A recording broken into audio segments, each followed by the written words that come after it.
저는 예수님을 영접한 다음에 그 이후부터 하나님 나라 백성이 되었음에도 불구하고 염려에 관한 문제로 많은 고민을 한 것 같습니다. 태어날 때부터 예수님을 믿었습니다. 인격적으로 예수님을 만난 것은 제 생각에는 아마 한 중3 정도 됐던 것 같습니다. 그리고 난 다음에 삶의 변화가 많이 있었습니다. 그럼에도 불구하고 이 세상을 살아갈 때 이 염려의 문제가 잘 해결되지를 않았습니다. 나의 미래는 어떻게 될까? 나는 결혼할 수 있을까? 삶에 대한 염려가 참 많았습니다. 그러면서 그런 고민을 하고 염려를 극복해 보기 위해서 빌립보서 4장 6절에서 7절의 말씀처럼 아무것도 염려하지 말고 다만 모든 일에 기도와 간구로 나아가라는 이 말씀을 정말 수도 없이 암송하고 외웠습니다. 염려가 들 때마다 이 말씀을 외우고 또 말씀으로 나에게 말하고 또 그것을 극복하고 이 수많은 반복들이 있었던 것 같습니다. 과거에 비해서 지금은 염려의 부분에 있어서 많은 부분이 극복되고 처리되었지만 그래도 완전하지는 않습니다. 죽는 그날까지 아마 이 염려의 문제, 이 고통의 문제는 우리 가운데 있을 거라고 생각이 듭니다. 그러므로 우리는 매일마다 이 염려의 문제와 싸워야 되는데 어떻게 하면 좋을까라는 것입니다. 예수님은 산상수훈을 통해서 하나님 나라 백성들의 특징 또한 이들의 삶의 방식, 윤리에 대해서 지금 계속 말씀하고 계십니다. 거듭난 성도는 이 세상을 살아야 되는데 믿지 않는 자들과는 구별된 인생을 살아야 된다라고 하시면서 하나님 나라 백성들은 달라진 점이 있는데 우리의 소속이 달라졌고 또한 우리를 다스리시는 분이 달라졌음을 말씀하고 있습니다. 예전에는 죄가 또한 우리 자신이 우리를 다스리고 우리를 책임진다고 그렇게 가르쳤습니다. 그러나 우리가 하나님 나라 백성이 된 다음부터는 이제 하나님이 우리를 다스리십니다. 그리고 하나님이 우리를 책임져 주십니다. 이것은 사실입니다. 그런데 우리가 그 하나님 나라 백성으로 들어가서 하나님의 무한한 약속을 들으면서도 이것을 누리지 못하고 믿지 못하는 것이 문제입니다. 하나님 나라 법, 이 성경에 근거하여 우리는 살아야 되는데 그렇다면 믿음으로 살 수 있다고 하시는데 나는 왜 이렇게 염려와 근심이 많을까? 이 세상을 살아갈 때 이 변수들 앞에서 또한 코로나나 또한 이 세계적인 불안 가운데 미래에 대한 고민이 왜 이렇게 많을까? 우리는 좀 생각해 볼 필요가 있습니다. 여러분 제가 들어보니까 물론 한국만 그런 것은 아니지만 한국에 있는 젊은이들이 굉장히 많은 코로나 후유증을 겪고 있다고 합니다.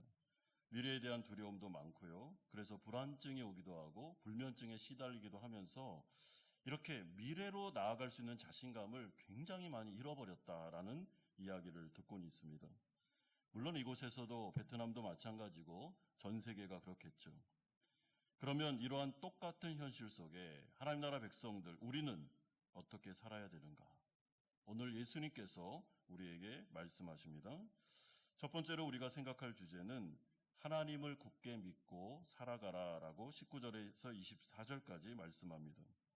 먼저 예수님은 이 세상에 살아가는 자들이 가장 소중하게 여기는 보물, 재물에 대해서 언급하십니다. 19절에 너희를 위하여 보물을 땅에 쌓아두지 말라라고 하십니다. 그럼 여기서 땅에 쌓아두다라는 이 말은 현재부터 미래까지 계속해서 재물을 창고와 은행에 모으거나 저장하거나 비축하는 행동을 말합니다. 이 동사가 현재형입니다. 그러니까 현재부터 쭉 진행되는 과정 속에 이 사람의 삶의 방식은 항상 저장하고 비축해두고 쌓아두는 인생, 이렇게 이해하시면 되겠습니다. 그렇게 하면 왜 이렇게 할까?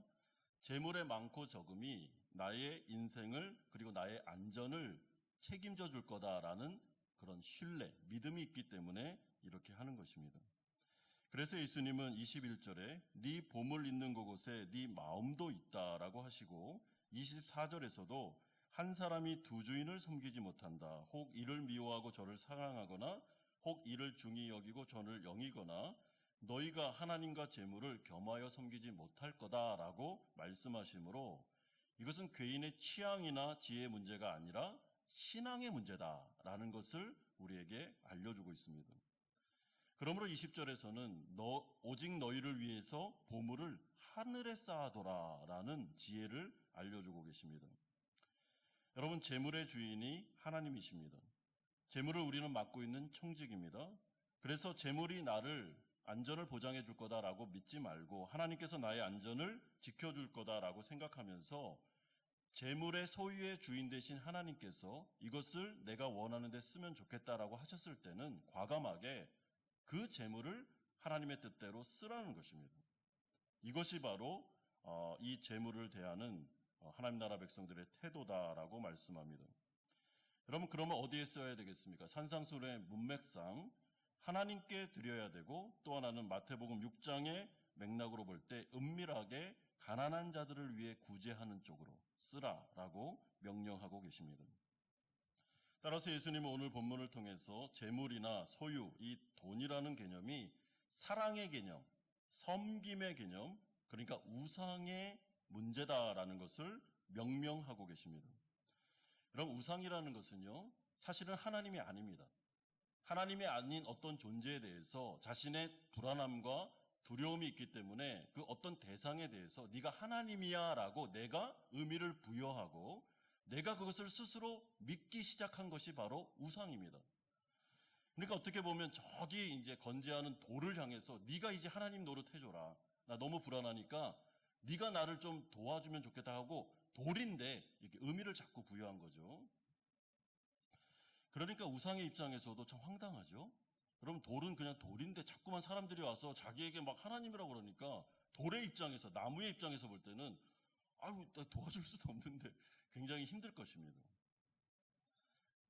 그러므로 우리가 지금 이 우상에 대한 이야기를 하면서 제가 말씀드리고 싶은 거는 우상은 허상입니다. 허상. 여러분, 우상은 허상이다라고 생각하시면 됩니다. 그러니까 어떤 돈이라는 것도 사실은 이것이 사용하면 편리하죠. 그런데 이것은 나의 인생을 책임져 주는 것은 아니고 우리가 책임져 줄 거라고 의미를 부여했기 때문에 사실 이것은 허상입니다. 그래서 19절에는 뭐라 그러냐면 만약에 그것을 땅에다가 막 쌓아놓으면 그게 나의 인생을 책임져 주지도 못할 뿐만 아니라 좀과 동록이 와서 해하고 녹이 슬고 그리고 없어지며 또한 도둑을 맞아서 사라지게 될 거다. 그냥 죽으면 끝이다. 죽으면 그거 못 갖고 간다. 라는 이야기를 해주고 있습니다. 그래서 우리의 머릿속에 생각하셔야 되는 게 하나님께서 나에게 주신 소유는요, 우리가 이 세상에 살아갈 동안에만 쓰는 거고 그리고는 죽으면 못 갖고 갑니다. 저는 저희 아버지가 돌아가셨을 때 지금도 그 장면이 정말 생생합니다. 이렇게 수의를 입고 누워 계셨습니다. 저희 아버지가 굉장히 건장한 분이셨는데 췌장암 말기가 되셔서 완전히 그냥 뼈만 남았더라고요. 제가 상병 때 돌아가셨는데 군에서 와보니까 아버지의 시신을 보니까 완전히 뼈만 남았습니다. 거기에 수의를 딱 입혔는데 아무리 찾아봐도 주머니가 없었습니다. 저는 그게 굉장히 인상적이었습니다. 우리 아버지가 생계를 위하여 많이 고생하시고 염려하시고 자녀들을 어떻게 키워야 되는가 그렇게 하루하루 벌어 살았으니 얼마나 많은 수고를 하셨습니까? 그럼에도 불구하고 우리 아버지가 진짜 아무것도 안 갖고 가는구나. 100원 하나 안 갖고 가는구나라는 걸 딱 보면서 좀 생각을 좀 그때 많이 했던 것 같습니다. 그러므로 예수님께서도 동일한 말씀을 하시는데 이 세상에 살 동안에만 주님이 주시는 재산을 가지고 내가 청지기의 역할로서 그것도 내 것이 아니고 하나님이 나에게 맡겨주신 것이기 때문에 하나님 앞에서 이것을 지혜롭게 써야 된다라고 알려주고 있습니다. 안 그러면 그게 우상이 된다는 것입니다. 그러므로 특별히 눈의 비유를 통해서 이 부분을 강조하시는데 22절, 23절은 이렇게 나와 있습니다. 눈은 몸의 등불이니 그러므로 내 눈이 성하면 온몸이 밝을 것이요 눈이 나쁘면 온몸이 어두울 것이니 그러므로 내게 있는 빛이 어두우면 그 어둠이 얼마나 더하겠느냐. 좀 이렇게 비유기 때문에 좀 어렵죠. 그런데 이 말씀은 쉽게 풀었으면 이렇습니다. 땅에 돈이나 재물을 쌓아두면서 하나님의 뜻대로 사용하지 않는 자들은 영적으로 눈이 어두운 자들이며 미래를 못 보는 굉장히 근시안적인 사람들이기 때문에 미래에 어떻게 해요? 큰 낭패를 당하게 될 거다라는 것을 알려주고 있습니다. 그러니 얼마나 안타깝겠습니까? 그냥 쌓아두기만 하고 여기에 의미를 부여해서 네가 나를 책임져야 돼 하는데 정작 이것을 잘 사용하면 좋은데 그렇게 하지 못하면서 자기도 못 쓰고 하나님의 뜻대로 쓰지도 못하면서 죽어서 그냥 하늘 창고에도 보물을 쌓아둘 수 없으니 얼마나 어리석으냐라고 말씀하고 있습니다. 그러므로 우리는 이 말씀을 나의 삶에 적용해야 되는데 좀 어떻게 적용하면 좋을까 생각할 때 실제로 나는 부자들과 비교해서 상대적으로 돈이 별로 없으니 괜찮다고 생각하는 분들이 계실 것입니다. 저를 비롯해서요. 그런데 우리가 이미 산상수훈을 잘 보시면 예수님은 눈에 보이는 부분뿐만 아니라 우리의 마음의 문제, 우리의 중심의 문제를 계속 다루고 있다는 것을 여러분 기억하셔야 됩니다. 예를 들어 간음의 문제도 실제로 간음을 저지르는 것만 죄가 아니라 마음속에 여자를 보고 음란한 생각을 하면 간음이라고 하셨습니다. 살인이라는 것도 실제로 칼로 찌르는 것만 죽이는 게 아니고 마음속에 낙하, 욕을 하거나 그리고 그를 미워하는 것 자체가 동기 자체가 살인이다라고 하셨습니다. 그러므로 이 재물의 문제도 똑같습니다. 그냥 가시적으로 보는 부분에 있어서 내가 돈이 없어. 그러니까 나는 이 부분에서 무관해라고 생각하시면 안 되고 우리의 중심까지 이 문제를 적용하셔야 됩니다. 그러니까 돈이 있든지 없든지 우리의 마음속에 탐심의 영역 속에서 내가 이 재물을 어쨌든 이 재물은 나의 안전을 책임져 주는 거예요. 하나님이 책임져 주는 게 아니고 재산이 중요해라고 생각하고 있는 자체가 내가 부자의 영역에 소속되는 것입니다. 그러므로 나의 마음속에 탐심을 겨냥하셔야 됩니다. 그럼 골로새서 3장 5절에 보면 탐심이 곧 우상숭배다라고 말씀하고 계십니다. 그러므로 내 은행에 잔고가 별로 없지만은 그 사람의 삶의 방식 자체가 악착같이 돈을 벌어야 돼.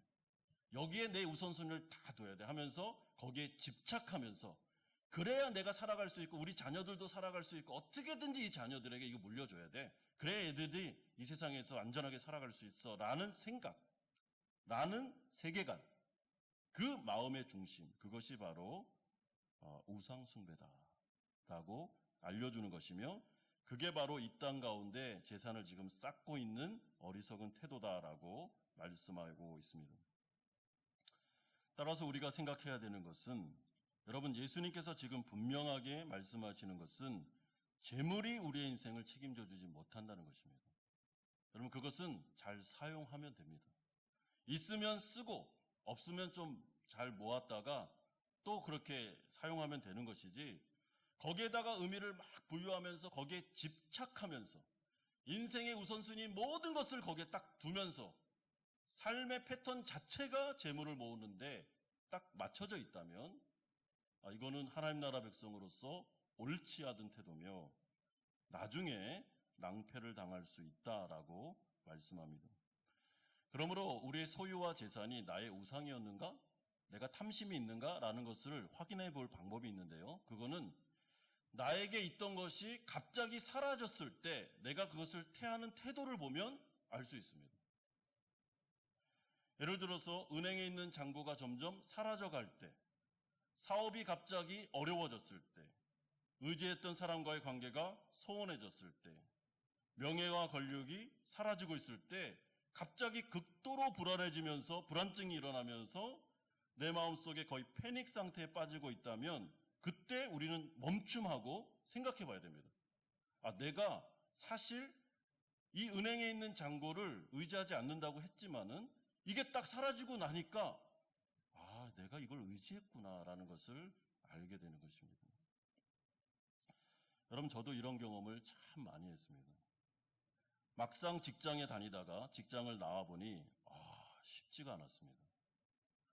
여러분 돈이 이렇게 들어와야 때에 따라 돈이 월급이 들어와야 그걸 가지고 한 달을 사는데 돈이 이렇게 잘 들어오다가 딱 멈췄을 때 그때 막막함 어떻게 해야 되지? 이제 어떻게 살아야 되지? 하면서 생각하게 되는 것입니다. 그러면서 우리가 그럴 때 돈이 우상이었구나. 사업체가 우상이었구나. 남편이 우상이었구나. 자녀가 우상이었구나. 인정받는 것, 사람에게 인정받는 게 나에게는 우상이었구나라는 것을 깨닫게 됩니다. 그리고 그때 회개하고 돌이키면 됩니다.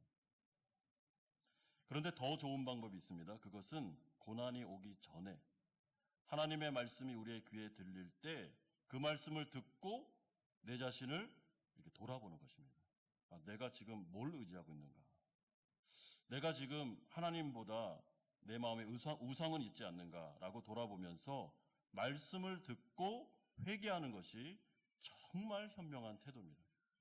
그런데 대부분의 사람은 그렇게 하지 못합니다. 저를 포함해서요. 여러분, 저도 저희 교회 오기 전에 제가 호주에 1년 동안 있었는데 그때 저의 안에 있는 우상을 적나라하게 다 봤습니다. 진짜 뭐에 불안해하는지, 어느 정도까지 패닉 상태에 빠지는지, 그 불안이 너무 심해서 불면증까지 가는지를 보았습니다. 그러면서 신앙이 그렇게 좋다 말했지만 진짜 하나님을 의지하는 게 보통 문제가 아니구나. 이게 이 우상이라는 문제가 굉장히 뿌리가 깊구나라는 것을 깨달은 적이 있습니다. 그리고 회개했죠. 그리고 정식으로 제 아내한테 사과했습니다. 내 마음속에 우상 숭배가 있었다.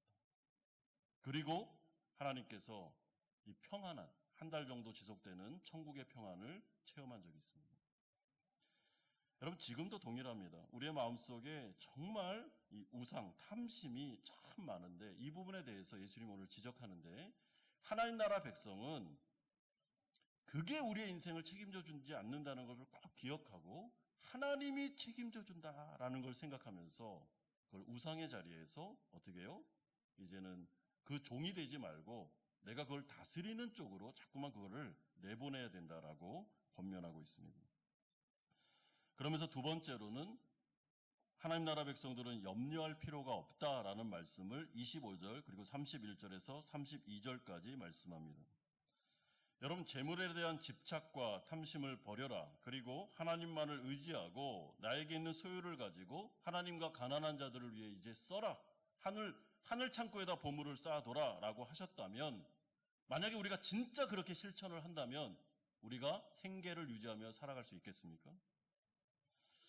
이에 대해서 예수님이 25절을 통해서 아주 단호하면서도 직접적으로 말씀하십니다. 그러므로 내가 너희에게 이르노니 목숨을 위하여 무엇을 먹을까, 무엇을 마실까, 몸을 위하여 무엇을 입을까 염려하지 말라. 31절에도 그러므로 염려하여 이르기를 무엇을 먹을까, 무엇을 마실까, 무엇을 입을까 하지 말라. 염려하지 말라라고 두 번씩이나 반복합니다. 여러분, 여기서 무엇을 먹을까, 입을까, 몸을 위하여 무엇을 마실까라는 것은 의식주를 말합니다. 삶을 살아가는 생계죠. 그러니까 이 말씀은 이런 뜻입니다. 쉽게 말하면 너네들 먹고 사는 문제, 세상을 살아가면서 그 의식주의 문제 걱정하지 마라. 염려하지 마라. 내가 책임져 준다. 라고 아주 단호하게 말씀하십니다. 하나님 나라 백성들은 하나님을 신뢰하라. 하나님의 공급하심을 믿으라는 것입니다. 왜 그렇습니까? 32절에 보시면 이는 다 이방인들이 구하는 것이라 너희 하늘 아버지께서 이 모든 것이 너희에게 있어야 할 줄을 아시느니라. 예수님은 하늘에 계신 아버지를 언급하십니다.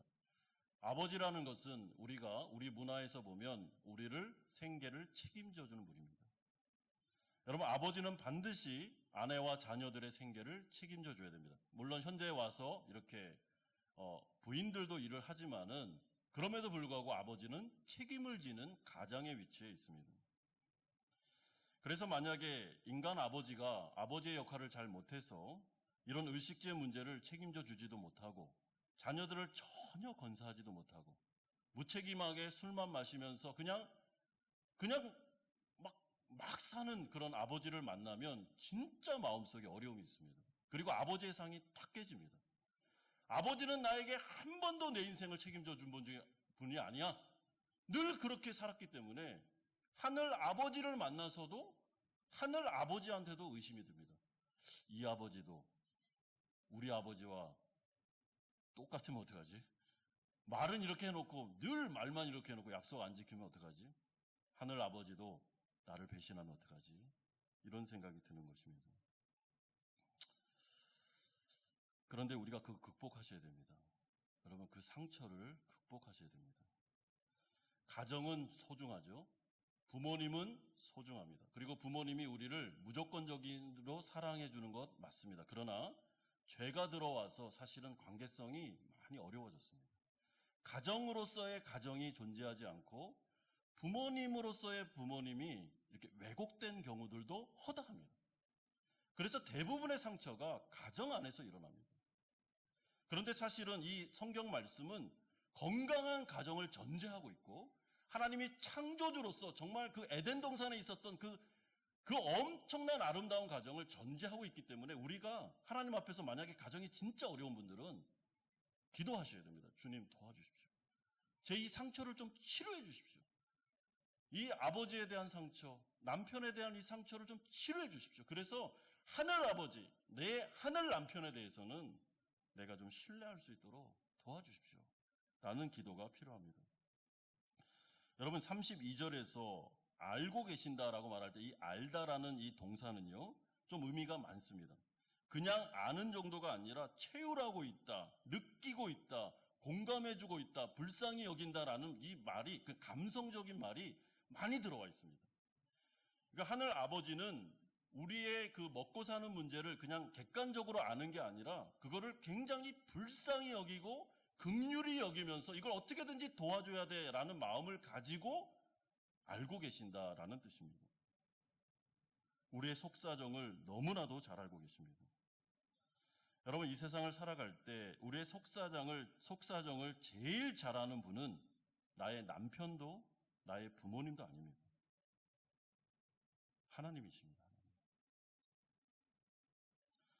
여러분 남편에게 자꾸만 하나님과 같은 걸 요구하면 큰일 납니다. 그러면 진짜 실망합니다. 당신도 나를 하나님처럼 알아줘. 내 마음에 있는 속사정을 진짜 알아줘야 돼. 물론 정당한 요구지만은 안 될 때가 많습니다. 여러분 저도 남편으로서 어떻게 그걸 다 알겠습니까? 그래서 잘 못 알아주고 때로는 실망하고 그리고 서운하고 이럴 때가 너무 많죠. 물론 남편들이 회개하고 아내들을 좀 보살펴주고 그렇죠? 이해해주고 말도 좀 많이 들어주고 좀 그러면 얼마나 좋겠습니까? 집에 와서 오자마자 TV 탁 틀고 그냥 TV만 보다가 자다가 또 가고 이렇게 하지 말고 커피도 좀 마시고 여보 좀 어땠어? 오늘 뭐 먹었어? 우리 애들은 어때? 이러면서 좀 이야기도 나누고 이러면 얼마나 좋을까요? 왜 안 합니까? 그걸 자꾸만. 이게 좀, 이 설교를 좀 우리 남편들한테 보내주십시오. 근데 위로가 있습니다. 하늘 아버지는 우리의 모든 속사정을 다 알고 계십니다. 여러분, 우리는 이방인들이 아닙니다. 우리는 이제 구원받은 하나님 나라 백성입니다. 이방인들은 아버지가 없습니다. 이방인들은 하늘 남편이 없습니다. 자기네 인생은 자기가 책임져야 됩니다. 그러니까 이들은 그렇게 사는 게 맞아요. 여러분 재물을 그냥 거기에 집착하면서 살아야 됩니다. 그래야 살죠. 그들은 그렇게 사는 방식이 있습니다. 그리고 거기에 대해서 우리는 안타깝지만 어쩔 수 없습니다. 그러나 하나님 나라 백성은 하늘 아버지가 생겼고 그 아버지는 정말 위대하신 분이고 전능하신 분이고 선하신 분이시기 때문에 우리를 충분히 책임져 줄 수 있으며 그리고 우리의 의식주뿐만 아니라 우리의 속사정까지도 다 이미 알고 계시기 때문에 하나님 나라 백성들이 하나님 앞에 나와서 기도하기 전부터 뭘 기도해야 되는지를 알고 있기 때문에 그 하나님을 의지하라라고 말씀해주고 있습니다. 여러분 예수님은 성삼위 하나님, 자신의 아버지, 하늘 아버지, 성부 하나님과 영원히 살고 계신 분입니다. 그러므로 하나님을 제일 잘 알죠. 그러니까 예수님이 와서 믿을만한 분이다. 진짜 믿을만한 분이니까 우리 하나님 아버지 믿자. 그리고 염려하지 마라. 염려가 들거든 하나님을 생각하라 라고 말씀하고 있습니다. 그러면서 25절에 목숨이 음식보다 중하지 아니하냐. 이게 무슨 말이냐면 하나님께서 나를 태어나게 하셨다면 하나님께서 나를 이 생명을 주심으로 이 땅에 살게 하셨다면 나의 생명이 하나님으로부터 출발했다면 먹고 사는 문제야 하나님께서 해결해 주시지 않겠니? 네가 그렇게까지 고민하면서 그거를 그렇게 쟁겨놓고 쌓아두고 이게 나를 책임져 줄 거야 라는 허상 속에 빠지지 않아도 충분히 하나님은 먹고 사게 해줄 거니까 믿자라고 말씀해주고 있습니다. 여러분, 그렇기 때문에 염려라는 문제는 믿음이라는 문제와 아주 긴밀하게 연결되어 있습니다. 하나님을 믿지 않고 믿음이 약해지면 염려는 올라갑니다. 하나님에 대한 신뢰가 많으면 많을수록 염려가, 불안이 잦아듭니다. 이거는 어쩔 수가 없는 것입니다. 그러므로 마지막 세 번째로 이제 염려를 극복하는 방법을 26절에서 30절, 33절에서 34절까지 세 가지로 말씀하십니다. 첫 번째 방법은 26절에 나오는데 공중의 새를 보라라고 명령하시고 28절에는 들의 백합화를 보고 생각하라라고 명령하십니다.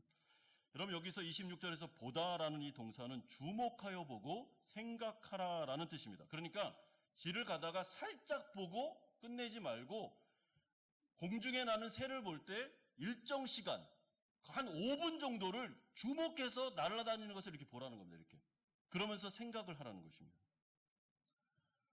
따라서 염려를 극복하기 위해서는 반드시 우리가 이성을 사용하셔야 됩니다. 그럼 아무 생각 없이 내 마음속에 드는 염려와 근심에 정복당해서 끌려가면 안 됩니다. 우리는 생각할 수 있는 존재 아닙니까? 사람은. 그렇기 때문에 우리는 이성을 사용해서 생각해야 되는데 그냥 생각하면 안 되고 하나님이 주신 이 특별 계시인 성경의 말씀을 가지고, 두 번째는 일반 계시, 자연을 바라보면서 이 가운데 말씀하시는 하나님의 계시를 들으면서 생각을 하라고, 그래야 염려를 극복할 수 있다라고 말씀해주고 있습니다. 따라서 우리의 영적인 전쟁은 대부분이 다 마음속에서 일어납니다. 여러분, 우리의 마음은 영적인 전쟁터입니다. 지금 이 자리에 저는 설교하고 있고 우리 성도님들 앉아 계시지만은 지금 이 마음속에서 전쟁이 지금 수도 없이 일어나고 있습니다. 특별히 세상을 살아갈 때는 그 엄청난 변화와 변수들 가운데 노출되어 살아가기 때문에 이 마음이 하루에도 몇 번씩 전쟁터로 변화됩니다. 그러므로 이것을 그냥 방치해두면 우리의 마음은 굉장히 많이 시끄러워지고 어려워지고 불안해지고 불면증에 아니면 공황장애로 어려움을 겪을 수밖에 없습니다. 그래서 믿음의 사람, 하나님의 사람은 그것을 끊으라는 겁니다. 일정 시간에는. 좀 마음속에 있어 일어나는 것을 그냥 단호하게 딱 끊어버리고 어떻게 해요?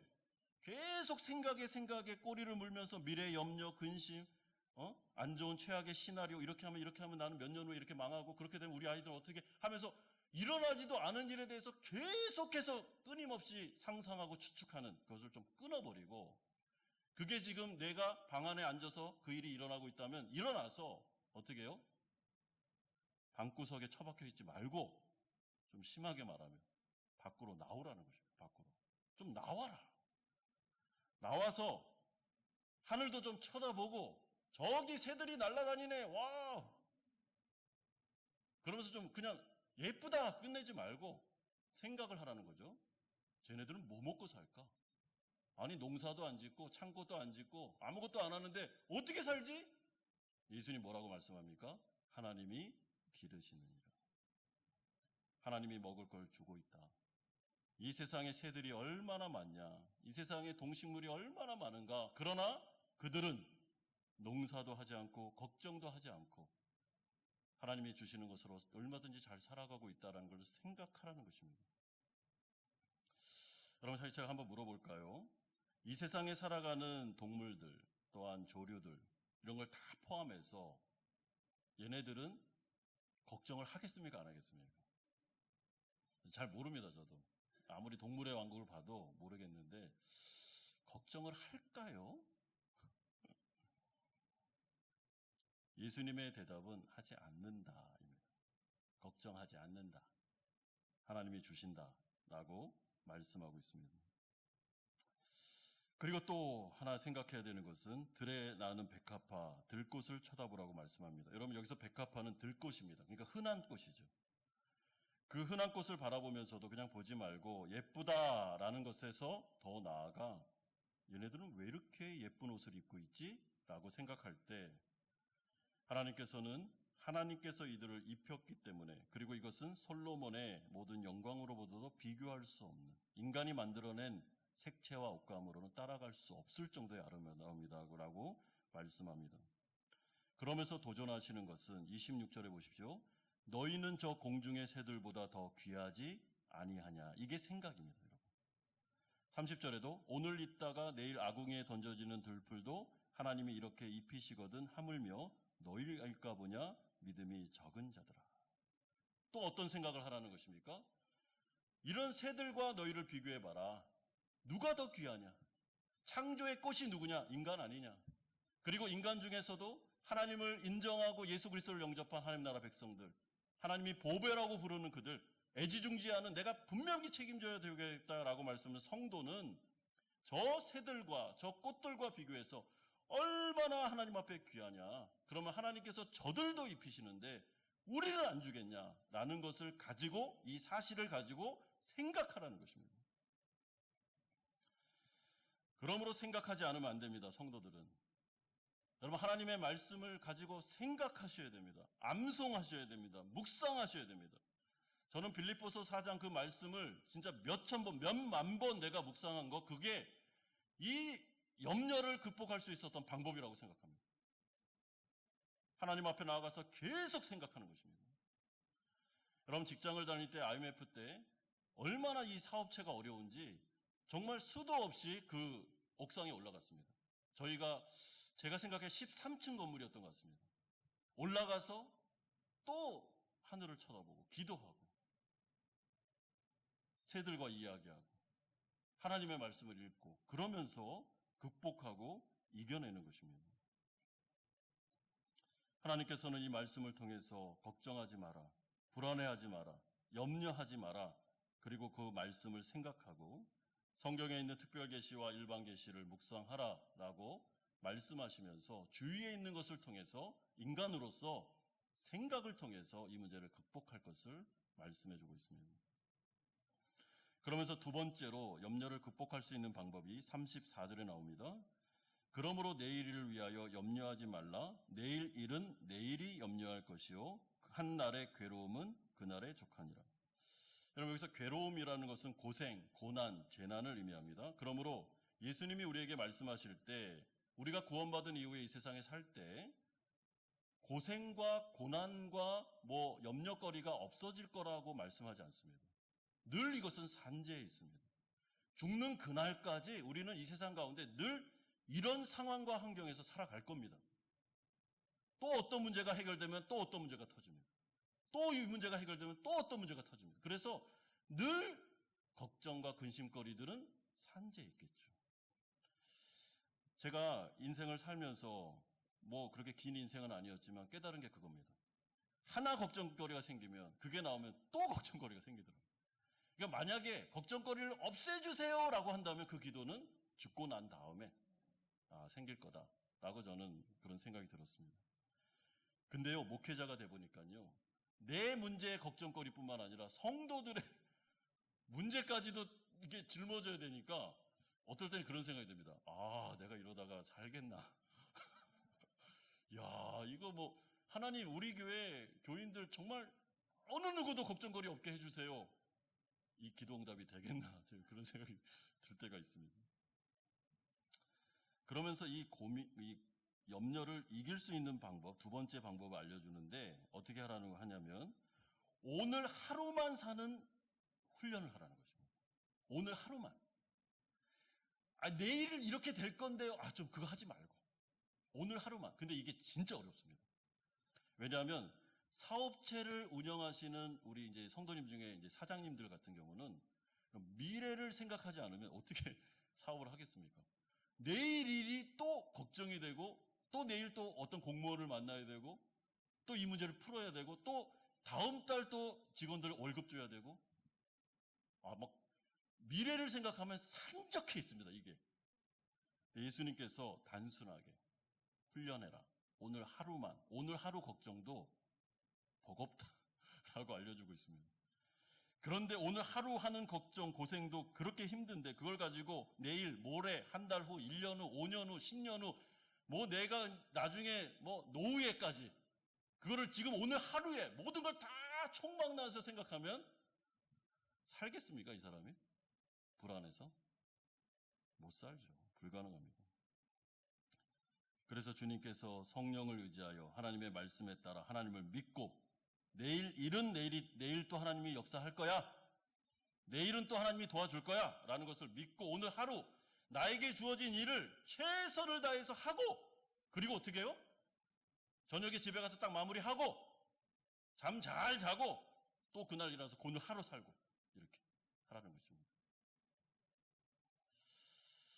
저는 제 경험상 저에게 적용하면 저는 새벽 기도가 그래서 저한테는 좋은 것 같습니다.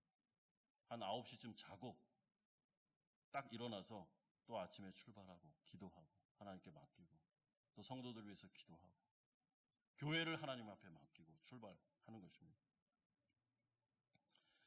그런데 이것은 정말 어려운 훈련인데 여러분, 이렇게 하지 않으면 우리는 염려 속에서 해방되기가 어렵다라는 것을 아셔야 됩니다. 그리고 예수님도 아마 공생애를 살면서 그렇게 사셨겠죠. 33년의 인생을 그렇게 사셨을 겁니다. 그러니까 이렇게 하라고 말씀하시는 겁니다. 염려를 극복할 수 있는 세 번째 방법이 나오는데 33절입니다. 그런즉 너희는 먼저 그의 나라와 그의 의를 구하라. 그리하면 이 모든 것을 너희에게 더하시리라. 여러분, 이 말씀은 체험에 속하는 영역입니다. 그러니까 하나님 나라 백성들이 이 세상을 살아가면서 염려와 근심을 극복할 때 믿음으로 한 번은 이거를 극복하는 체험을 하셔야 됩니다. 믿음으로 한 번은 하나님께서 나에게 더해주는, 하나님이 나에게 공급하는 것을 경험할 때 그 체험이 나에게 믿음으로 역사할 수 있습니다. 여러분, 그래서 우리가 인생을 살아가면서요, 때로는 기적도 필요합니다. 때로는 까마귀를 통해서 하나님이 우리를 공급해 주는 것 굉장히 소중한 경험입니다. 정말 막막한데 까마귀가 와서 먹을 걸 주더라. 이거를 경험했다면 그 사람은 신앙이 성장하는 것을 경험할 수 있습니다. 그런데 전제가 있습니다. 그의 나라와 그의 의를 먼저 구해야 됩니다. 여기서 그의 나라는 통치, 그의 의는 하나님과의 관계성을 말합니다. 그러니까 지금 굉장히 어렵고 힘든 상황임에도 불구하고 내가 하나님의 통치를 인정하고 하나님과의 관계성에 최우선을 두고, 지금 어려우니까 막 가가지고 뭐 이것도 하고 저것도 사람도 만나고 막 이래서 내 사업을 내가 이렇게 해야 돼. 그러니까 막 분주하게 내가 막 해야 될 일을 막 분주하게 하면서 그렇게 하지 말고, 하나님의 나라 백성은 그거를 딱 끊어버리고 일단은 하나님과의 관계가 난 최우선이야. 내가 이 문제에 대해서 기도해야 돼. 하나님을 의지해야 돼. 하나님과의 통치를 받아야 돼. 하나님 나를 다스려 주실 거야 하면서 신앙의 영역을 최우선을 딱 두고 이 문제를 맡기고 내가 하루를 살아갈 수 있는 최선을 다할 때 내 열심이 아니라 내 공로가 아니라 하나님이 직접 더하여 주는 체험을 한번 체험해 보면 그 사람의 신앙은 잘할 수 있습니다. 그리고 염려가 많이 극복됩니다. 여러분, 저도 인생을 살아가면서 제가 목회를 하기 위해서 딱 직장을 그만뒀을 때 염려가 확 몰려왔습니다. 한 달 후에 진짜 은행에 있는 이 60만 원이 당연히 없어지죠. 근데 우리가 어떻게 살아야 돼? 라는 생각을 했을 때 불안이 찾아왔습니다. 그때 아내와 함께 식사하면서 하나님께 의지하는 기도를 드렸고, 그리고 난 다음에 하나님이 까마귀를 통해서 등록금도 채워주고 생활비도 채워주는 경험을 하면서 믿음이 좀 이게 단련이 된 것 같습니다. 그런데 우리 성도님들도 마찬가지입니다. 여러분, 하나님께서 우리의 인생 속에 우리의 먹고 사는 문제를 기적적으로 공급해 주시는 적이 있습니다. 까마귀가 있습니다. 이거는 아무리 내가 생각해도 풀릴 수 없는 문제인데 어떻게 하다 보니까 풀어지는 역사가 일어나기도 합니다. 내 남편의 사업이 너무 어려운데 하나님께서 피할 길을 주시는 경우들이 있습니다. 더하여 주시는 일들. 여러분, 이 체험의 방법이 필요합니다. 기도하셔야죠. 하나님, 제가 지금 딱 보니까 사업이 이거 제가 아무리 사람 만나고 돌아다니고 막 접대하고 이렇게 해서 될 문제가 아닌 것 같습니다. 하나님, 제가 마음을 딱 먹고 하나님의 나라와 그 의를 위해서 제가 여태까지 했던 방식을 좀 정리하고 하나님에게 우선순위를 딱 두고, 그리고 하나님께서 만약에 이 사업체를 살려주시면 제가 하나님의 뜻대로 쓰겠습니다. 선교하는 사업을 하겠습니다.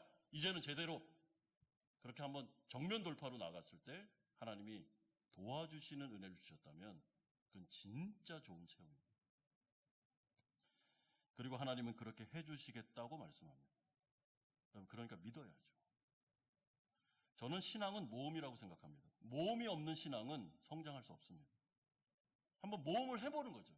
특별히 어려움이 왔을 때, 위기가 왔을 땐 더 모험을 해보는 것입니다. 이 코로나라는 위기가 왔을 때는 우리가 주님 믿고 한번 모험으로 들어가 보는 겁니다. 그때 하나님께서 내가 홍해를 갈라줄게. 만나와 메추라기를 줄게. 그러니까 한번 날 따라와 보라 라고 말씀해 주십니다. 사랑하는 성도 여러분, 염려와 근심의 문제는 늘 우리를 죽을 때까지 따라올 겁니다. 그런데 이것을 우리는 믿음으로 이길 수 있습니다. 믿음의 어머니들, 믿음의 아내들이 이 신앙의 자리를 딱 지키면서 기도하고 흔들리지 않을 때 여러분 우리 가정 흔들리지 않습니다. 남편의 사업처 하나님의 뜻대로 될 겁니다. 우리의 이 믿음의 기도의 자리가 이 위대한 어머니들의 기도의 자리가 가정을 살리고 자녀들을 살리고 또한 나라와 민족을 살릴 줄을 믿습니다.